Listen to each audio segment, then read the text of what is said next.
सलाम and welcome to the story behind, ऐसा show जिसमें हम नुक्ता ऑडियंस के कमेंट्स और फीडबैक हर हफ्ते एक डीप डाइव पे शामिल करते हैं। जिन व्यूअर्स ने हमारी पिछले हफ्ते की हज स्कैंडल की स्टोरी को देखा और पसंद किया, थैंक यू सो मच, आपका बहुत बहुत शुक्रिया। ट्यूसडे 22 अप्रैल तक 183 कमेंट्स आ चुके थे और आमिर मलिक 4252 जैसे व्यूअर्स ने दरख्वास्त की थी कि हम अपडेट करते रहें, तो इसीलिए इस हफ्ते फॉलो अप हम कर रहे हैं। बैकग्राउंड क्या था मैं दोहराऊंगी नहीं, इस वीडियो में दोबारा आप देख सकते हैं।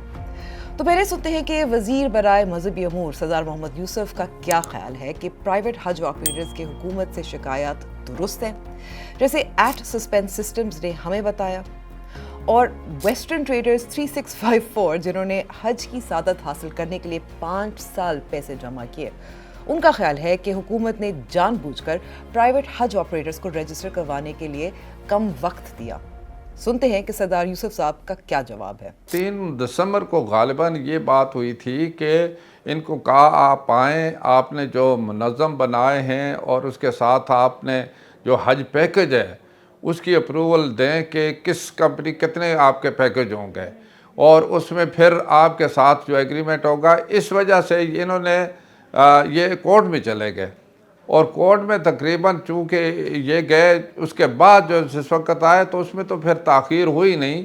7 जनवरी को ये जिस वक्त आए बाकायदा मीटिंग बुलाई गई और उसके बाद इनको LR इशू हुआ और इसके बाद यानी इन्होंने बुकिंग उसी वक्त से कहा था ठीक है आप, बल्कि दिसंबर में कहा था कि जो मीटिंग बुलाई थी ये अगर कोर्ट में न जाते उसके मुताबिक आते इनको RL मिलता तो ये तो बुकिंग जारी कर सकते थे, लेकिन ये सारे अपने मामलात हैं जिसकी वजह से ताख़ीर हुई है।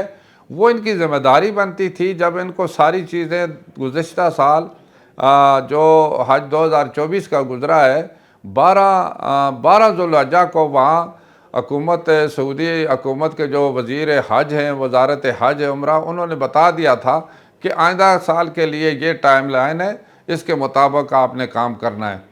तो वहाँ सऊदी हुकूमत की तरफ से भी कोई कमी नहीं। हमारा जो मसला इस वक्त जिस तरह आपने भी कहा, हम भी ये महसूस करते हैं कि ये जो हाजी थे ये गवर्नमेंट ऑफ पाकिस्तान का कोटा था, ये पाकिस्तान के अवाम के लिए था। ये सऊदी हुकूमत ने जो किसी और कंपनी के लिए नहीं बल्कि पाकिस्तान के अवाम के लिए ये कोटा मुख्तस किया था, उनको जाना चाहिए था और उसके लिए इसी वजह से यूसुफ साहब अब देखें कि इंडोनेशिया में तो अब मेरे ख्याल में 2,41,000 हाजी जा रहे हैं और उनका तो ये कहना है कि इससे पिछले साल से ज़्यादा आज़मीन हज जा पा रहे हैं। तो ये तो बहुत अफसोसनाक बात है कि पाकिस्तान या हुकूमत पाकिस्तान वो इंतज़ामात या सहूलतकारी नहीं कर पा। नहीं, हुकूमत पाकिस्तान या पाकिस्तान की जो मिनिस्ट्री है सहूलतकारी के लिहाज से उसमें कोई कमी नहीं रही, बल्कि अल्हम्दुलिल्लाह हमारा पहला जो सिस्टम था 5 साल तक अल्हम्दुलिल्लाह बड़ा अच्छा रहा था जिस वक्त मैं था। अभी जो सिस्टम नया आया है सऊदी हुकूमत की तरफ से ये तो और ज़्यादा अच्छा हुआ। जहाँ तक मैंने अभी तक ब्रीफिंग ली है, ट्रांसपेरेंट है, बड़ा अच्छा है, साफ शफाफ है और इसमें मतलब है सिर्फ़ और सिर्फ ये बात थी कि जो टाइम लाइन थी, जो टाइम दिया था डेट, तो उसके मुताबिक यानी इसको करना था। तो जहाँ तक इंडोनेशिया की बात है उसका ज़रा थोड़ा उसमें फ़र्क है सिस्टम में और बाकी जो बहुत सारे ममालिक के देखें इंडिया है, इंडिया के भी 52,000 हाजी नहीं जा सके। इसी तरह बांग्लादेश है, इसके साथ ही इजिप्ट है और नाइजीरिया है, बहुत सारे ममालिक हैं। तो ये मतलब है सिर्फ पाकिस्तान के साथ नहीं हुआ, बाकी ममालिक भी जो उस सिस्टम को सही फॉलो नहीं कर सकी तो वो रह गए।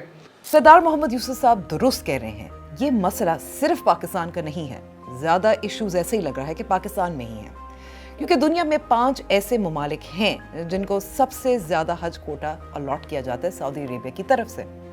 इनमें नाइजीरिया से 2024 में 65,000 हज की सादत हासिल करने के लिए गए थे और इस साल 43,000 जाने की तवक्को कर रहे हैं, थोड़ी सी कम तादाद हो गई है। The thorny issue of disagreement between the National Hajj Commission of Nigeria and a Saudi-based service provider that threatened successful 2025 Hajj appears to have been resolved. India में 50,000 आज़मीन हज महरूम हो सकते हैं। ये तादाद पाकिस्तान के मुकाबले में फिर भी थोड़ी बहुत कम है। और बांग्लादेश में मसला और ही है, महंगाई का है, क्योंकि 80% से ज़्यादा कोटा प्राइवेट टूर ऑपरेटर्स को जाता है। हुकूमत ने प्लेन टिकट्स की कीमत कम की, लेकिन फिर भी कोटा एप्लीकेशंस ही उनको कम मिली। और इंडोनेशिया में कोटा ना सिर्फ पूरा हुआ, बल्कि हज ऑफिसर्स के लिए मजीद कोटा भी मिल गया। अरे वाह! यानी पाकिस्तान में ही हालात परेशान कुन हैं। और अब सबसे बड़ा सवाल, अगर सऊदी हुकूमत से मामला सेटल ना हुए तो क्या लोगों को रिफंड मिलेगा? आमिर खान के YFIBE ने जिस खदशे का इजहार किया था वो सरदार यूसुफ का भी है।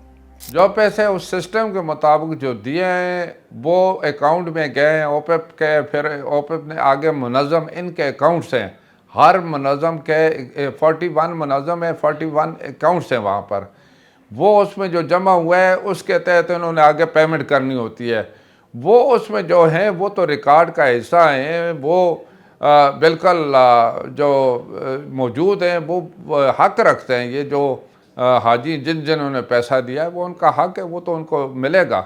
उससे हट कर अगर कोई इन्होंने अगर कोई ख़र्च किया है जिसका अगर डॉक्यूमेंटेड रिकॉर्ड नहीं है तो फिर वो तो इलाहाबाद होगी, लेकिन जो डॉक्यूमेंटेड है तो उसमें कोई परेशानी की बात नहीं है। लेकिन अगर हम कह सकते हैं कि कितने फीसद चांस है? अब कोई पता नहीं है, जब ये तो अब अल्लाह करे सऊदी गवर्नमेंट की तरफ से जो भी अगर इतला मिलेगी तो उसके मुताबिक ही बात हो सकती है। अभी तक उनकी तरफ से कोई इस तरह का इंटीमेट नहीं हुआ, कोई बात अभी तक नहीं हुआ। ठीक है, बहुत बहुत शुक्रिया हमें वक्त देने का। बहुत शुक्रिया, थैंक यू वेरी मच। उम्मीद और दुआ उसी पर हम चल रहे हैं। जज़ाकल्लाह। अब या तो फोन कॉल या दुआ, यही हाल नजर आ रहा है। क्या ये वीडियो आपको अच्छी लगी? अभी सब्सक्राइब करें और बेल आइकन पे क्लिक करें। मैंने नुक्ता कॉरेस्पॉन्डेंट जावेद से चेक किया कि क्या जो नुकसान पिछले प्रोग्राम में हमने बताया था उससे ज़्यादा हो गया है। अच्छा जावेद, हमने पिछले हफ्ते जो अंदाज़ा लगाया था कि कितना नुकसान हुआ है उससे तो कहीं ज़्यादा निकला है। जी मैम, बिल्कुल जो हमने पिछले प्रोग्राम में डिस्कस किया था उससे कहीं ज़्यादा नुकसान इस वक्त दिखाई दे रहा है। और ये तकरीबन जो हमें बताया गया है कि 110 अरब रुपए का मामला है, जिसमें जो प्राइवेट टूर ऑपरेटर्स हैं उन्होंने जो स्टैंडिंग कमेटी थी उस फोरम पर भी ये बताया है कि 95 अरब रुपया उनका वहाँ पर स्टक हुआ है। जबकि वजारत मज़हबी अमूर की जानिब से जो ब्रीफिंग दी गई उन्होंने कहा कि 45 से 50 अरब रुपया उनके रिकॉर्ड के मुताबिक स्टक हुआ है। तो इस पर जो सेक्रेटरी वजारत मज़हबी अमूर जो उनसे हमारी बात हुई, उन्होंने मुख्तलिफ फोरम से ब्रीफिंग भी दी है। उसमें बताया है कि जो पैसे जो टूर ऑपरेटर्स ने जो डीजी हज हैं, जो मिशन है हज जो मिशन है सऊदी अरब में, उनके ज़रिए वहाँ पर पेमेंट्स भिजवाई हैं, वो पैसा तो वापस मिल सकेगा, लेकिन जो दूसरे ज़रिए से बाहर गया है पैसा उसकी कोई गारंटी नहीं दी जा सकती। तो इस हवाले से अगर देखा जाए, अगर 95 अरब रुपए का मामला है बकौल टूर ऑपरेटर्स के, तो वजारत मज़हबी अमूर उसमें 45 अरब रुपए का मामला ये कह रही है जो स्टक हुए हैं पैसे, और बाकी जो पैसे हैं उसका रिकॉर्ड वजारत मज़हबी अमूर के पास नहीं है। तो तकरीबन ये 45 से 50 अरब रुपया जो है वो दूसरे ज़राए से सऊदी अरब मुंतकिल हुआ है। तो ये पैसा जो है वो वहाँ पर मज़ीद स्टक रहने का इम्कान है। तो इस हवाले से ये एक बड़ी सूरत हाल है जो डेवलपमेंट उसके बाद से अब तक हुई है। और दूसरी जानिब जो टूर ऑपरेटर्स हैं वो ये कह रहे हैं कि हमारी जो पैसे हैं वहाँ पर जा चुके हैं और सऊदी अरब मुंतकिल किए गए हैं, अब वो पैसे जो हैं वो वहाँ पर एक्सेप्ट नहीं किए जा रहे। जो टूर ऑपरेटर्स हैं उनका ये आर्गूमेंट है कि जो ड्यू डेट थी उसमें उन्होंने ये पैसे एडवांस पेमेंट्स भिजवाई थी, लेकिन वहाँ पर जो रिसीविंग्स थी वो लेट वहाँ पर डिलीवर हुई, जिसकी वजह से वो डेट वहाँ पर शो हो रही है और वो सिस्टम जो है वो उस पेमेंट को अब एक्सेप्ट नहीं कर रहा, जिसकी वजह से सारा डेडलॉक है। ठीक है। अच्छा, अब बहुत सारे जो प्राइवेट टूर ऑपरेटर्स हैं, आपने भी बात की, मैं भी कुछ लोगों से बात कर रही हूँ, बहुत सारे मैसेजेस भी आ रहे हैं। उनका ख्याल है कि जो गड़बड़ हुई है वो सिर्फ प्राइवेट टूर ऑपरेटर्स की तरफ से नहीं है बल्कि हुकूमत की तरफ से है, और ख़ास तौर पर इल्ज़ाम उठा रहे हैं जो इससे पहले जो साबिक वज़ीर बराए मज़हबी अमूर थे सालिक हुसैन साहब। आपकी उनका मौक़िफ़ सामने नहीं आया? कोई बात हुई उनसे? जी बिल्कुल, हमने उनसे रब्ता किया था कि उस वक्त जो वज़ीर मज़हबी अमूर थे वो चौधरी सालिक हुसैन थे और उस वक्त सेक्रेटरी भी दूसरे थे। मौजूदा सेक्रेटरी ने फरवरी में जो है वो ज्वाइन किया है वज़ारत को। तो उस वक्त जो मामला और एग्रीमेंट्स जो रहे उस पर चौधरी सालिक हुसैन का जो मौक़िफ़ सामने आया है, उनका ये कहना है कि ये तमाम तर ज़िम्मेदारी जो प्राइवेट टूर ऑपरेटर्स हैं उन पर आयद होती है, क्योंकि सऊदी अरब ने 3 से 4 बार मुख्तलिफ मौक़े उनको फ़राहम किए कि वो अपनी पेमेंट्स वहाँ भिजवा सकें।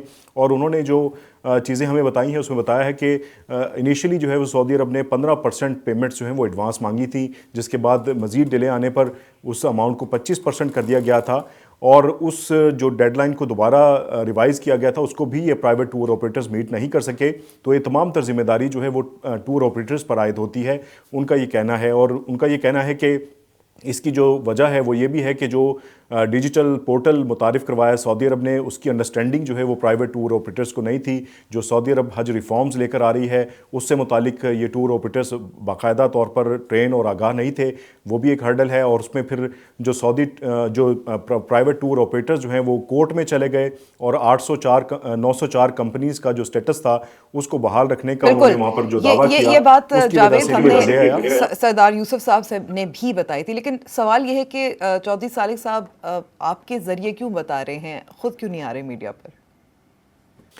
देखें, वो उनका ये मौक़िफ़ है कि वो इस सारी सूरत हाल में मीडिया में वो सामने नहीं आना चाहते, क्योंकि ये कंट्रोवर्सी है। और उन्होंने कहा कि मैं अपना मौक़िफ़ जो मुझसे उन्होंने गुफ्तगू की उसमें वो उन्होंने कहा कि मैं वाज़े कर चुका हूँ, यही मौक़िफ़ उन्होंने मुझे इजाज़त दी कि मैं इसको यहाँ पर बयान कर सकूँ।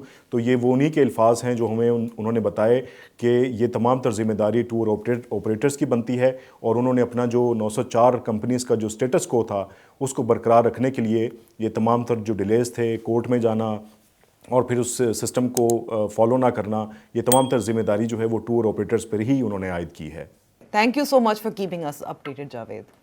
अब साबिक वजीर बराए मजहबी अमूर मीडिया से बात करने से डर रहे हैं, तो अपोजिशन ने तो जाहिर है आड़े हाथों लेना ही था। मिनिस्ट्री ऑफ रिलीजियस अफेयर में पहले तो जिन लोगों ने महकमाना गफलत की, देखिए ये एक रिलीजियस अफेयर नहीं था, ये इशू था जिसको पैशनेटली फॉलो करना चाहिए था। इसमें मेरे ख्याल में government was taking too lightly, नई जो टर्म्स एंड कंडीशन आई उनको उन्हें सीरियसली लिया ही नहीं।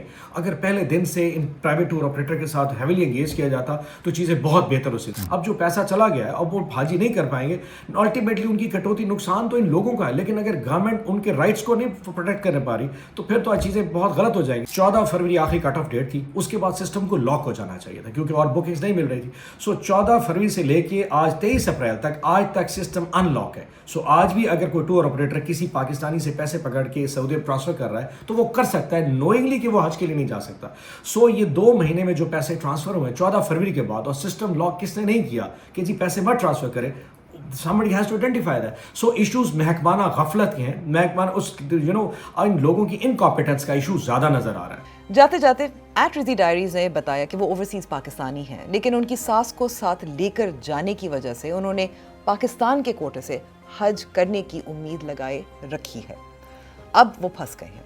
दूसरी तरफ @अनवर हुसैन जो माशाल्लाह गवर्नमेंट कोटा पर हज पर जा रहे हैं, आप मेरे लिए दुआ ना करें, उन लोगों के लिए दुआ करें जो इस वक्त इंतज़ार कर रहे हैं कि वो इस साल भी हज की सादत हासिल कर पाएंगे।